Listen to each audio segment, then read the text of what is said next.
Hi everyone, it's Mrs. Sharples here and I'm here to help you with your English lesson for Monday.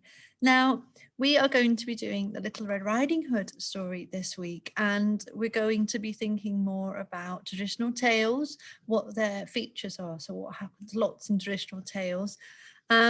But we're going to focus today on settings and being able to write a setting description, so describing the setting that Little Red Riding Hood story has.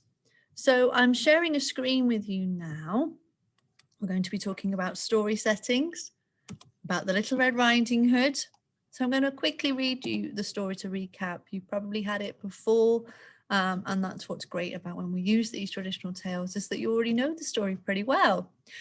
Once upon a time, there was a little girl called Little Red Riding Hood. She lived with her mother in a village near a forest. One day, Little Red Riding Hood went to visit her grandmother. She took a basket of food with her. On her way, Little Red Riding Hood met a wolf. "Hello," said the wolf. "Where are you going?" "I'm going to visit my grandmother who lives in the forest," explained Little Red Riding Hood. A little later, Little Red Riding Hood came to the house. She knocked on the door, then went inside. Little Red Riding Hood went over to her grandmother's bed. "Oh, Granny, what big ears you have," she said. "All the better to hear you with," answered the wolf. "Oh, Granny, what big eyes you have," said the Little Red Riding Hood. "All the better to see you with," replied the wolf. "Oh, Granny, what big teeth you have," said Little Red Riding Hood. "All the better to eat you with," said the wolf. "Help!" shouted Little Red Riding Hood as she realized that there was a wolf in her grandmother's bed, and she ran out of the house. A woodcutter was nearby. He heard Little Red Riding Hood scream and ran to the house. The woodcutter hit the wolf over the head, and the wolf ran away, and Little Red Riding Hood never saw him again. Now, if you want to see a few different versions of Little Red Riding Hood, I have put the PowerPoint in the OneDrive for you, and you can use these two links here to watch or read two other versions of Little Red Riding Hood. Little Red Riding Hood, like lots of other traditional tales, has been told for years and years to different generations. So your mummy might have heard it from her mummy, and her mummy will have heard it from her mummy. They are the stories that have happened or been told for generations. There are features that we were learning about last week that are common in them. So they often have good characters and bad characters. They often have settings, which we're going to talk about today, in castles or forests or cottages. There's often talking animals, like in this one with the wolf. There's talking animals with the goats. Last week with Billy Goat's Gruff, right? So there are common things that they have in common with the traditional tales. Today, we are concentrating on being able to write a setting. Now, there's some things in my class will recognize some of these picture targets that I use to help you know in your success criteria where I'm looking for. So I would like all of you to use capital letters and full stops. And there's a picture here, look, capital letters and full stops. I would like all of you to try and use adjectives. So wow words, we call them, don't we? Then I'd like you, if you can, to have a go at using expanded noun phrases, and I'll talk about that a little bit more in a minute. You could have a go at using an exclamation mark and an ellipse, which I've shown here. Okay. So let's talk about this. And I have going to describe for you now one of these settings, and I'd like you to think about, I would normally be asking you to put your hand up. I'd like you to think about which setting you think I am describing. The rocks crashed against the sea and the sun was shimmering on the ocean. So which one am I describing? I am describing the sea picture, aren't I? There was a twit and a twoo Woo! I'm using some onomatopoeia there, aren't I? And the moon shone and the clouds parted. Trying to use some descriptive language, some descriptive words for the haunted house. We're going to be concentrating on where the Little Red Riding Hood is set. So that means in the forest. So what adjectives could you use to describe these images? So I've put some different pictures there for you for the Little Red Riding Hood settings. Could you have a go? Maybe pause the video and have a go at writing a keyword list. Things like to help you think about what can you hear? So imagine that you're there in the setting. What can you hear? What can you feel? What could you touch? So it's dark, it might be damp, it might be, you might hear rustling, you might hear a twig snapping. Okay, you can have a little think about that. I'll let you pause the video here and write a little list of keywords. Okay, you back? Now, I want you to choose two of those words together, to put together to make your expanded noun phrase. You can see here at the bottom of my PowerPoint slide, in the dark, spooky forest. So the adjectives I chose, look, were dark and spooky, in the dark, spooky forest. Now remember, if you're writing an expanded noun phrase, you're going to need your comma in between those two adjectives. Another example is rough, bumpy. They're my two adjectives. Rough, bumpy tree trunks. Next one, look, long, tangled roots, dark, twisted trees. Okay.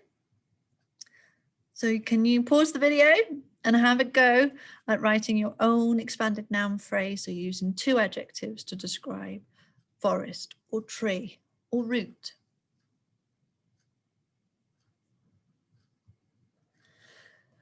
So you could even put two expanded noun phrases together to make a long descriptive sentence. In the dark, spooky forest, there is wet, wavy grass that moves in the wind. So pause the video and have a go to see if you can put two of your expanded noun phrases together.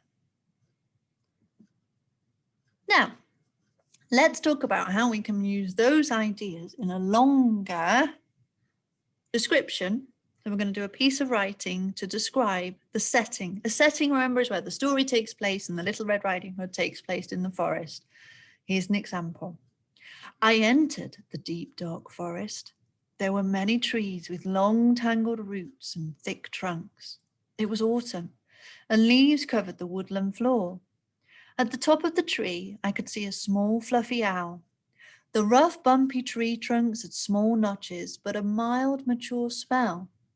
Nature, a mild nature smell. Sorry about that. The branches crunch, swayed and reached.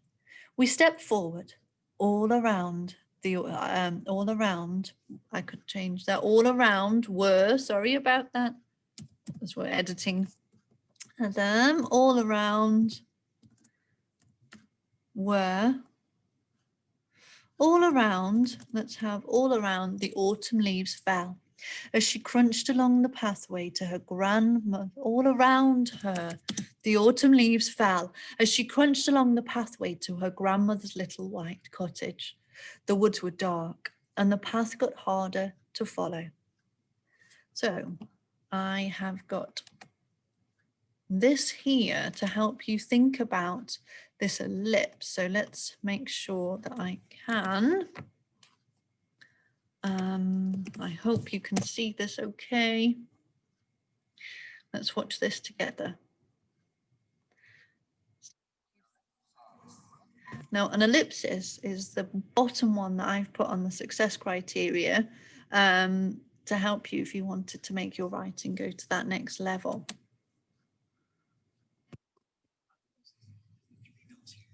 Take out a word or a phrase. 3 dots, no less. And there are different ways to use it. The space station has a cracked window. Dangerous. Notice I didn't have to say, the space station has a cracked window. This is a very dangerous situation. You can understand even without the whole of the second sentence. This is an example of ellipsis. It means the reader can mentally finish the sentence with the obvious conclusion. There's also another use for ellipsis, when you finish a sentence in your head. So, when Selena Stardust asks Space Cadet Carl if he fixed the crack in the window, he replies, "Well, I was going to ... Selena immediately understands that, "but I didn't," goes without saying. She's finishing the sentence in her head.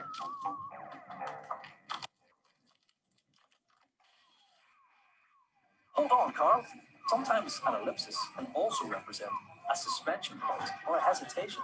Luckily for Carl, Selena is on the ball. What a hero Selena is. But you knew that last part, didn't you? That's ellipsis. Okay, so we've cracked it. An ellipsis is the 3 dots used when leaving out a word or a phrase. 3 dots, no more, no less. And there are different ways to use it. Good work, Selena. Once again, you have saved the day. For now, ...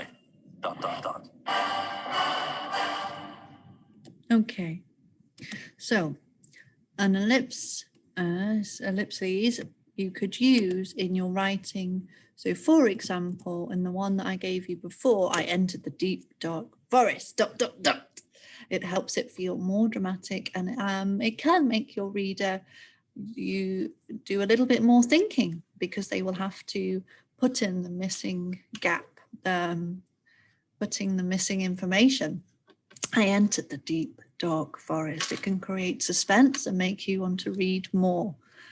I've done another example here. So example 2, let's have a think about what's good about it. And how does it match the success criteria? So as I made my way into the forest, I could see dark twisted trees and a layer of soft white mist covered the path. In the distance, I could hear a pack of wolves howling at the bright moon, and the dry twigs cracked and rustled beneath my feet as I crept along. The icy wind swept across my face, stinging my cheeks. The smell of rotting leaves filled my nostrils, but I walked on, pushing myself further into the darkness. Turning around, I caught a glimpse of fur, something evil, something moving towards me. I froze, still, silent, like a statue, paralyzed, suddenly and without warning. ... So you can see that I have used adjectives here to describe this tree. So there's my expanded noun phrase of the tree. We've definitely got the capital letters, and we've got the full stop here. We've got this ... that I've challenged you to do. Now we don't have an exclamation mark, but we do have a question mark. So let's see, could I add an exclamation mark here, look, to make my writing have that extra level. I froze, still, silent like a statue, paralyzed.